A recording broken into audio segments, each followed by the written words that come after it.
What's going on, my peoples? Welcome back to the channel with me, Clem Boogie. Let's talk about the LA Lakers. I tell you, boy, it's turned into one big circus. I don't know what to make of it. Maybe you guys have some kind of insight because it sure as hell doesn't look like the organization knows what direction they want to go. But anyway, with that being said, let's get to it. So let's get over the semantics. You have LeBron James. He finally signed his extension. You have Anthony Davis, who's there for the long term, for the long haul. And you have, some other pieces there. Whether they're there long term, that remains to be seen. But what I do understand about the Lakers is that they've made some acquisitions. They kind of reformatted their team and understood that they needed to get younger and more athletic. So they made some trades, they made some transactions in the offseason. No splashes, just serviceable pieces that can go around LeBron. We do know LeBron likes a certain way, a certain look for the team. He likes shooters, he likes snipers, he likes people who are effective because ultimately, I'm going to say 75 to 80% of the time, LeBron is going to have the ball in his hand. He's the decision maker. It can come as, their system offense, but it's also a hindrance because you're circling your offense and you're banking your team predicated on one person. I know Darvin Ham is going to be the first year head coach coming into the situation, which is real dirty because there is that question mark of, yes, Russell Westbrook. What are they going to do with Russ? No one knows. But I do tell you, they better think of something fast because they put his seemingly arch nemesis, Patrick Beverley, on the team. Beverley was acquired over the weekend via trade for THT and I believe Stanley Johnson. And that was the transaction between the Lakers and the Jazz. That being said, I don't know. It just serves as a combustible problem. I mean, I don't know what the locker room is going to look like. I mean, but conventional wisdom would tell you you would love to be a fly on the wall to understand what is going to go down in that locker room. But it might not come to fruition because I really don't see it. With Russ' situation, there's a multitude of things that can happen. They can trade him and get some, equitable pieces that can help the team, being that, it is LeBron's 20th season, I believe, or 19th or 20th season. I don't recall, but I do know he's locked up for 2 more years, attained with this year. So he's there for 3 more years, and that's for the foreseeable future. What can you get for Russ? Let's see. People are stating you can get Buddy Hield and Miles Turner along with some draft picks that the Lakers can send over along with Russ to attain those two. And what does that do for the Lakers? That provides them outside shooting on both ends. Don't get it twisted. Buddy Hield is a sniper. He can shoot. He's proven that from his college days when he was lighting it up in Oklahoma.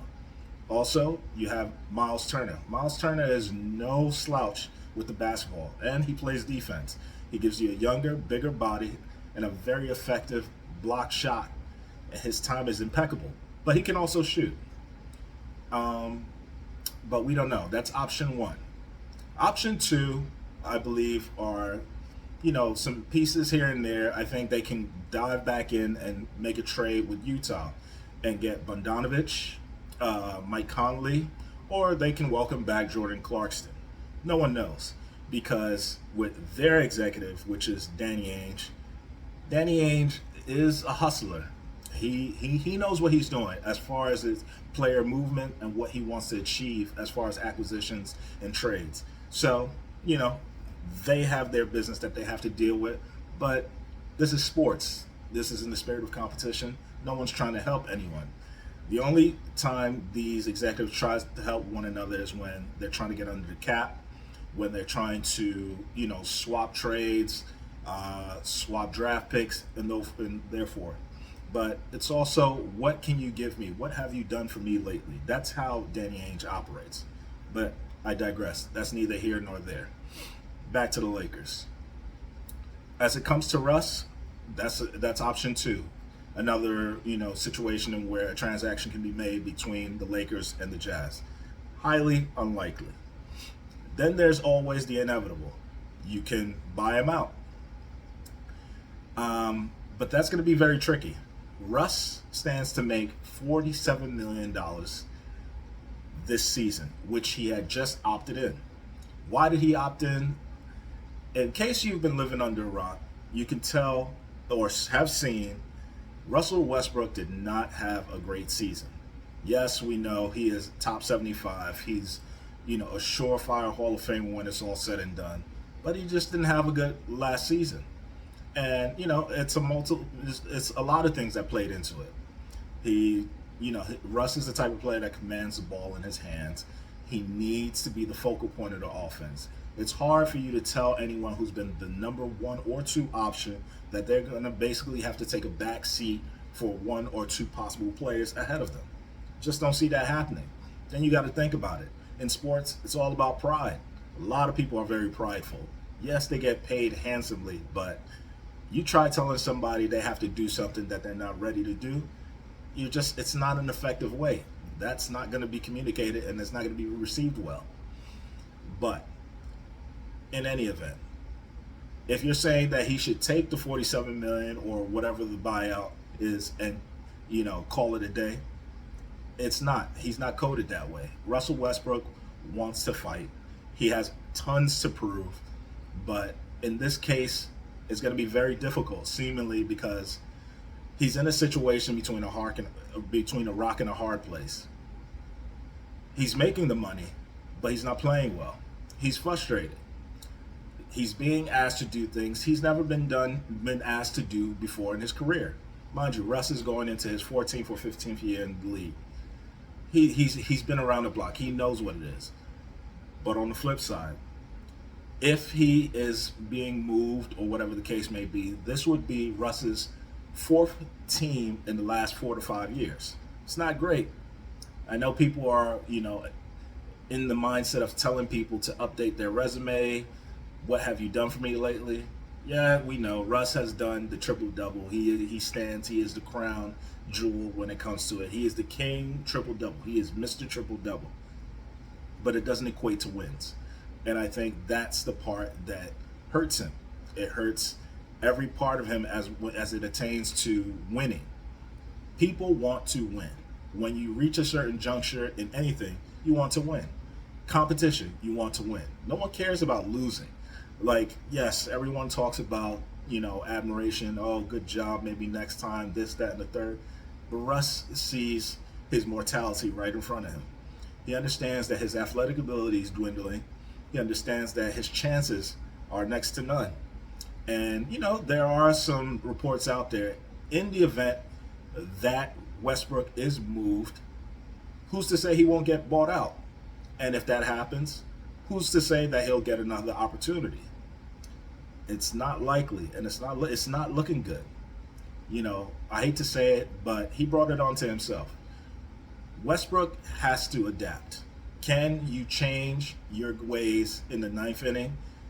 Too late to train a dog new tricks. Cannot happen.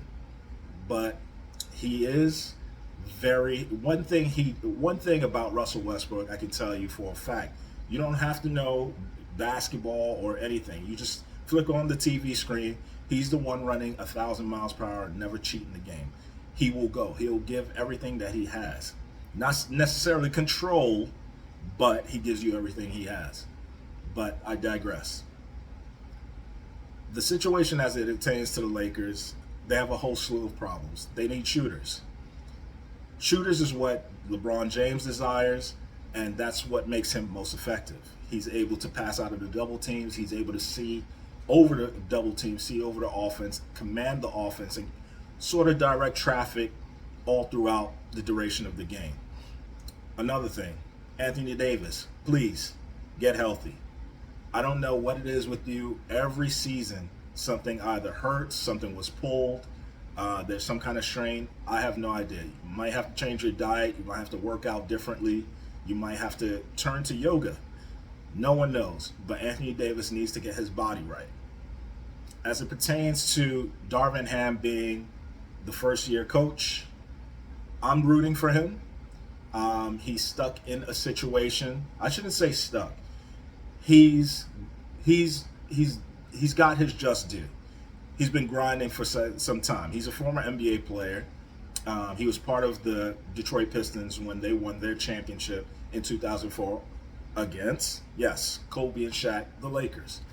But it's not about that. This time he has to be a leader of men. And that he's well respected. He has, he's very reputable around the league. Everyone knows him. Everybody respects him, and he's a player's coach. But I think one thing that he's going to be able to do, which Frank Vogel failed to do, is hold people accountable. And now, much easier said than done when you're dealing with those personalities. You're talking about LeBron James, arguably one of two of the best players to ever touch the basketball. Then you have Russell Westbrook, a very bullheaded individual that, listens to no one and, kind of moves to the own beat of his own. And then you have now, seemingly, you have Patrick Beverley. I don't know. Patrick Beverley, he's effective. He's a veteran. He knows how to win. He's been in this league. He's well traveled. His story's been well documented. He plays defense, and that's what's been needed and what's been missing ever since the Lakers had traded away Caruso. And I think Patrick Beverley brings some edge, which the Lakers do need. Not calling them soft, but they do need some edge. They were high in defensive ratings the last few years. Last year, they took a deep dive in it. I believe they were in the last quarter of teams and organizations in defense. But Patrick Beverley, I'm not saying he's going to be a defensive stopper, but he does give that edge. He holds people on that defensive line accountable, and that's what's needed. And not to mention, he has a good relationship with LeBron James. That's very key. If you don't have a great relationship with certain marquee players on your team in the franchise, you don't stand a chance. But anyway, what to do about these Lakers? I'm not the GM. I have no idea who the GM is. Yes, they say, Rob Pelinka is the GM, but is he really pulling the strings? Probably not. Is Jeannie Buss overwhelmed at this point in time? I don't think she's overwhelmed. I think she's frustrated. You're putting out a product and it's just not succeeding. For the exception of them winning the championship back in the bubble, they haven't really done anything.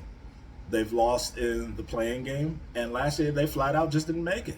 After making splash, overhaul of the team where they brought in Carmelo Anthony, they brought in Dwight Howard second time around, brought in a bunch of pieces. Just didn't work.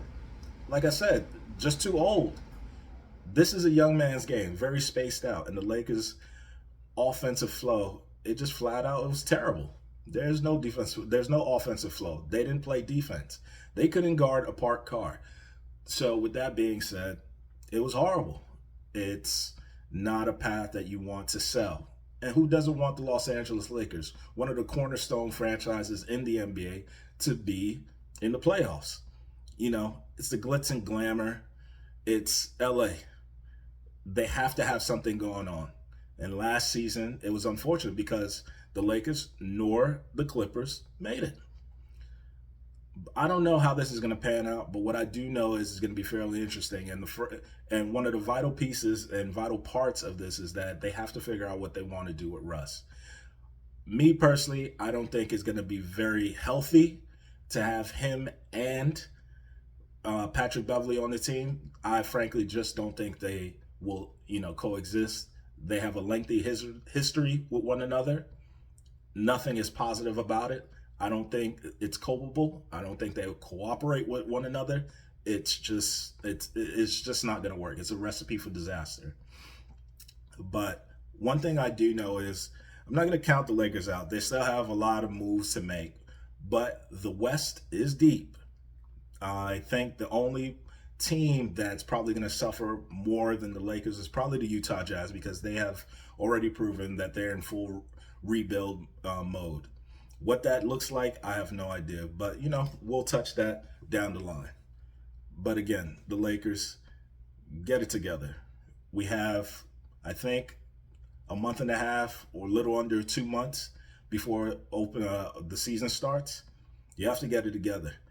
Repetition, training camps, timing, and all those things. I don't need to tell anybody anything. But one thing I do know is right now the Lakers are probably the biggest circus, apart from that other team that we talked about and exhausted all our lives on, which was the Brooklyn Nets. But they're finished with that. They kind of sorted themselves and kind of let bygones be bygones. They have that situation under control. So now we're on to this one. The Lakers, from management on down to the players, I really don't know. But what I do tell you is that it's going to get real messy, however you look at it, however you slice it. You have numerous reports, everybody, all pundits giving you all kinds of opinions and all kinds of angles to deal with. But one thing that can be said is that the Lakers, they'll find their way into the playoffs. At least that's my prediction. Right now, it's not looking anything likely because their team is not fully formatted yet, but they'll get it together. I think knowing that LeBron finally signed his extension, it gives them some solace in knowing that they have some direction to go to. Question is, what kind of Anthony Davis are we going to get? And what pieces are you going to surround these two individuals with? Obviously, we know one piece, which is Patrick Beverley. But you don't win on three players. There has to be more. And the Lakers are not finished. But we're going to continue this journey and understand what steps and what players and what other miscellaneous they care to add. Hopefully they can make a run. But like I said, there's still time. So we won't knock it. But until then, like, share, subscribe, and also leave your comments. I'm always interested if you have a question or anything.